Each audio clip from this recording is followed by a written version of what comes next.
for this segment, I want to do dots or like circles.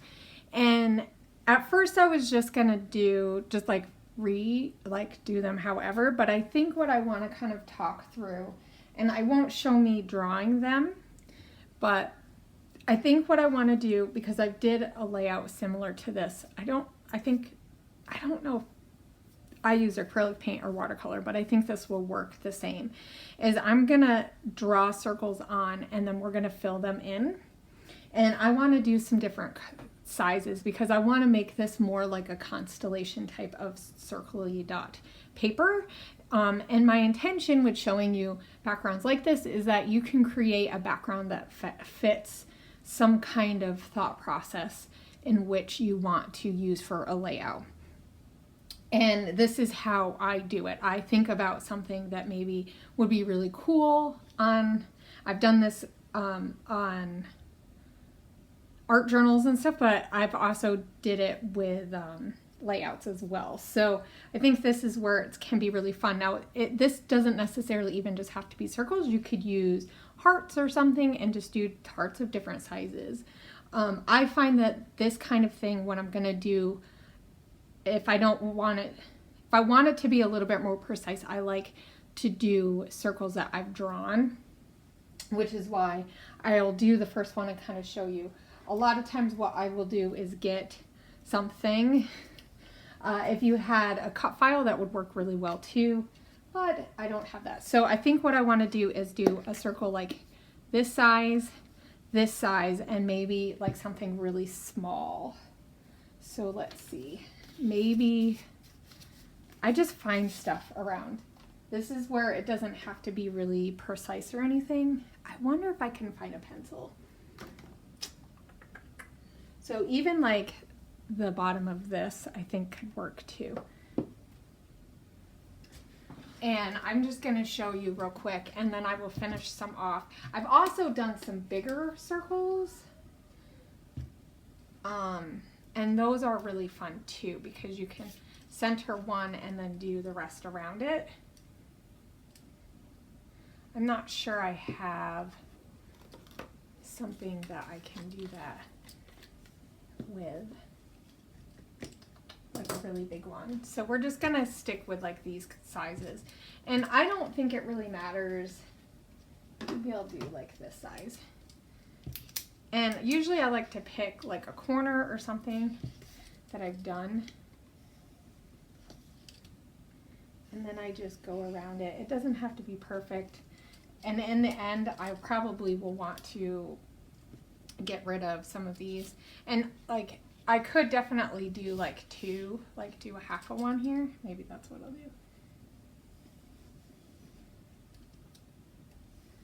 If you've watched my YouTube channel, I have other like layouts or spreads where I've done similar things too. So, but wish I had one a little bit bigger than that. But I don't think I do. This is where if I was prepared, I would have it. Oh well. So we're just gonna, and I just go through, there's not really a like too much of a balance, but this is where if that is something that matters to you, going through and finding that balance of how you want it to look is something that I think you should do. Like that one's like really crazy. So I'm gonna go back through and finish it, and then we'll be back.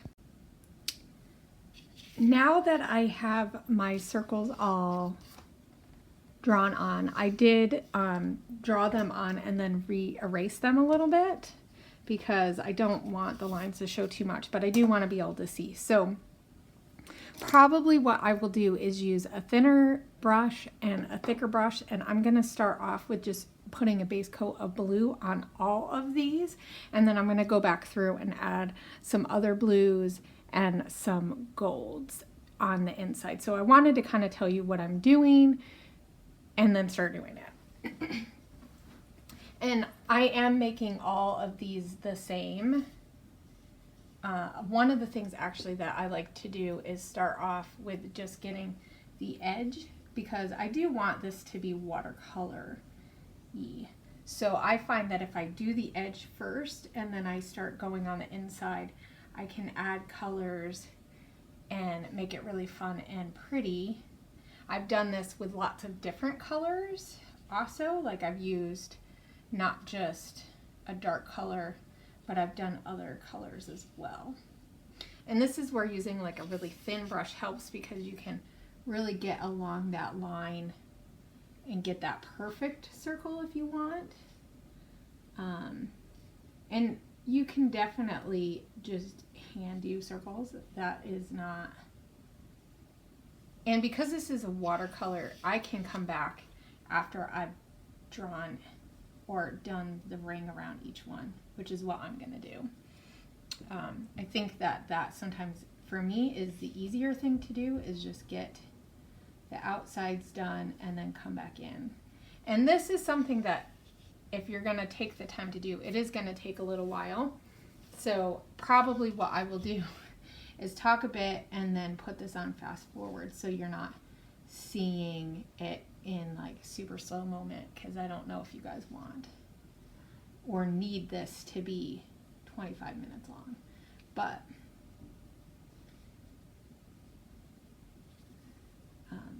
just going in and going around.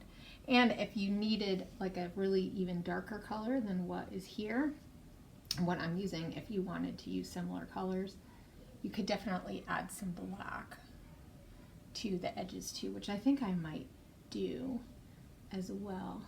One of the things I was thinking that might be kind of fun is to take one of my, I have a charcoal pencil, or like and maybe use that a little bit and smudge that around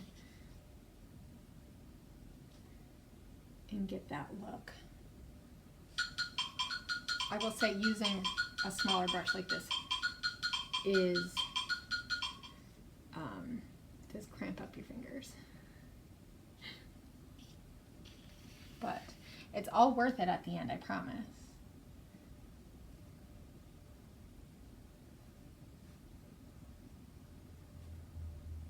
It ends up looking out really nicely. And once again, I'm using a like a Shimmers product that's water-based, so this is like a watercolor, but I also have a watercolor palette that I'm gonna add into this, I think. So it is gonna be a whole different color. Actually, I might use this because I think I have like some grays and stuff, and I think that might look good. And then you can just see how you can mix products, and you don't have to, you can use what you have, and you don't have to necessarily just go out and buy a whole bunch of watercolors, even though making sure you have a palette that has a lot of different colors is nice and helpful.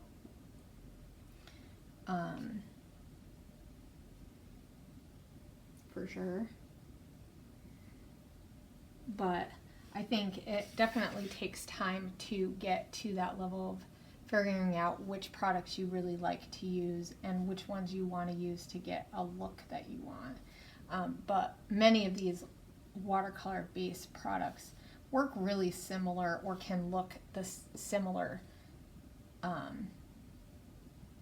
if you want them to. So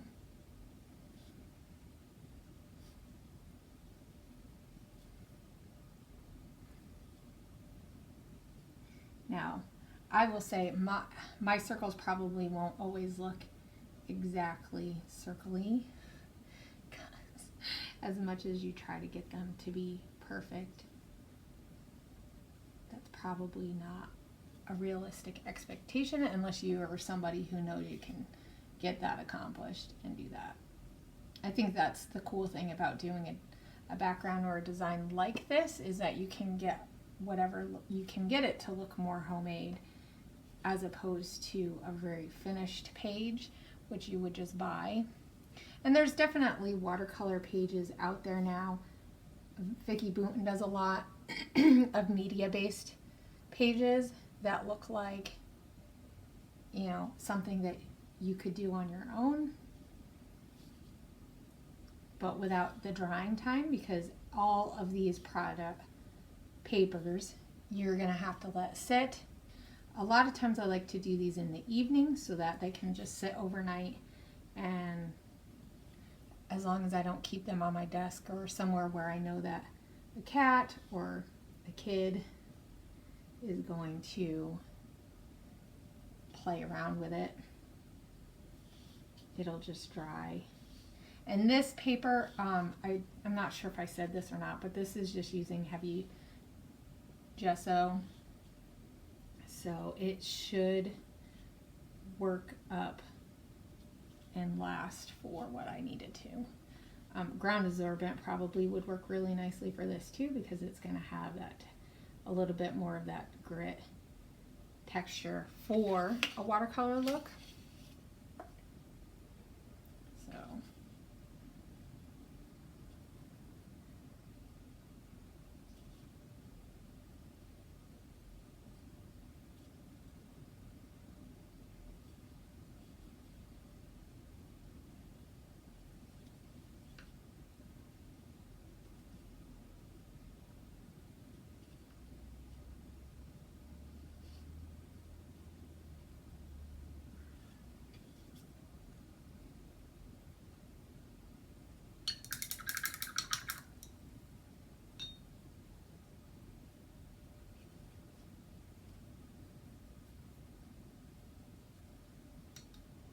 okay, so now that I've filled out the outside, I'm just going to take some water and brush on the inside.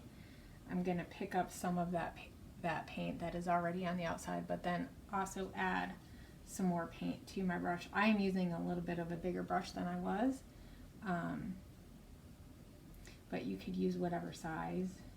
I just think that this will work a little bit better for adding media or adding my watercolor to it. But I do want to add quite a bit of water because I want this to look watercolory. I don't necessarily want it to just look very painted like. So like now I've added quite a bit of media, and now I'm just adding that watercolor, and I'm gonna just move this around a little bit, and then I'm gonna go through and do each of these circles like very similar and add a little bit of media and then add water, and then I'm gonna go back through and add some other paint to kind of get more of a look that is gonna be not necessarily just one. I don't want just one color for these. I want it to kind of look like either planets or like outer spacey, if that makes sense.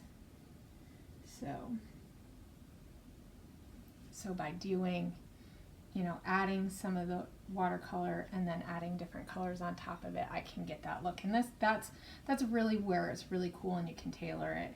And I've done this, like I've said, with other colors, not just like a blue color. And you can get really cool. Now, as you notice, I took some of the paint that I had from this one because I feel like there's quite a bit in there. Now, I am realizing that some of this is coming off my paintbrush and going onto the page. I'm okay with that. If that's something you don't like, you could either cover up your page or just be really careful.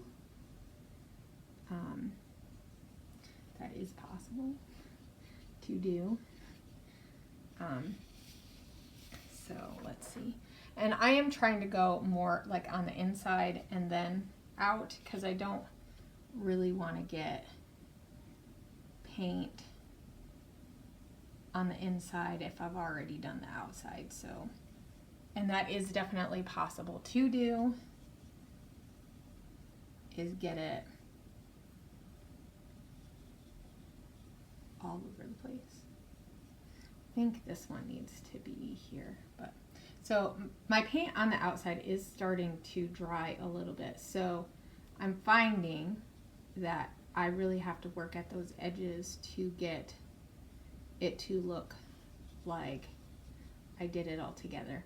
Now, if that's something that bothers you, if you're doing a technique like this, you could always just do the whole thing all at once. You don't have to go and just do the outsides. I want to do the outside because I wanted to make sure I got the outside first. But if you use more water on those edges, you will be able to blend them in.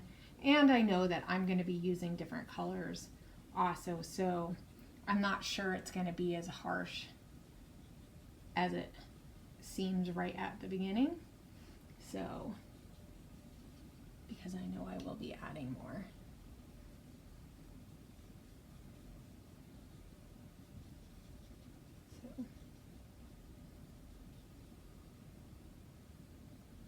So I will just keep painting these and put this on fast forward.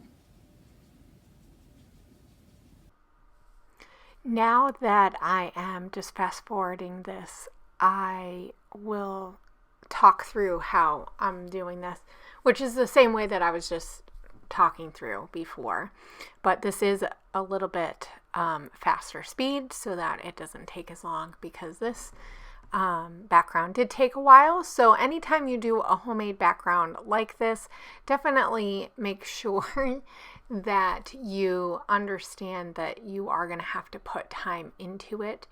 And a lot of times I like to just put on music or like a book or a podcast, and or you could even watch TV or scrappy stuff, and I'll just do this while I'm playing around. And I'm just, like before, taking some of that shimmer's watercolors and bringing it in and then adding water. I will apologize for my head being in the way. Sometimes being short means that you end up in the camera angle. But so with this, depending on how dark you want it or how much paint you want on, you definitely could add more water to your circles and less paint. And so now I'm just taking a couple of different blues and a little bit of like a gray black color that was already in that palette of watercolors. And this is just a basic watercolor palette. I don't use this one as much because it is a little bit chalkier than some of the other watercolor products that I have. I really do like the Prima set that I have, and I know that there's different kinds like that. And I know that American Crafts, I believe, has a gouache set that is like the Prima sets too. So I'm going to add some of that charcoal pencil that I had mentioned before, and I'm just going to put it on a couple of different sides of these circles. I'm trying not to be too particular about it, but I am trying to get a couple of different spots, and some of the watercolor did kind of come onto the paint. And so now I'm just going to take this paintbrush and kind of move this charcoal around, because I want it to blend into the paint just a smidge. And this is definitely a step that you don't have to do. I mean, obviously this is not watercolor, but you get a really cool effect. The charcoal really does look really cool. So now this is dry or drier, and I'm coming back to it.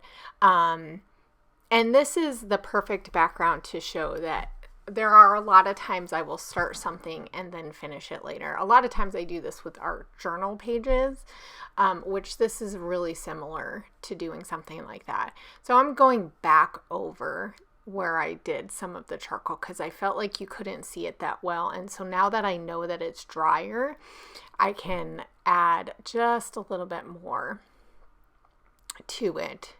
I think I go back through and add a little bit of water to some of those spots too, but maybe not. So you can't really see my palette, which I am really sorry about that. I didn't think about that before.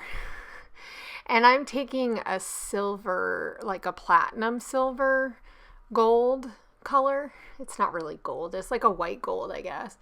And I'm gonna just put this paint on just randomly on, and I feel like you really couldn't see this, and it mixed in with the blues quite well, so you get that shimmer effect, but it's not like it stands out. So later, I think when I go back and work more on this layout, I will use like a paint pen and add some white spots to these circles. But for now, this is just the watercolor part. So I wanted to stick to mostly watercolors, and I felt like it needed a little bit of gold. I did try to flick that paintbrush, but I did not have enough paint on there, so it really didn't flick.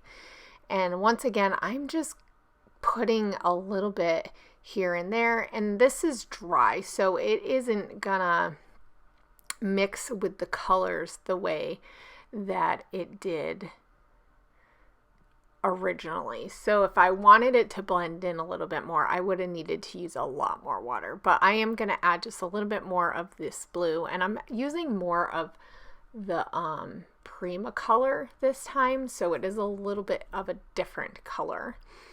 And that's the one nice thing about having multiple different products, is that you can use different colors. So definitely be on the look for the finished bit once it all dries, because it turned out really, really, really cool. I really love this.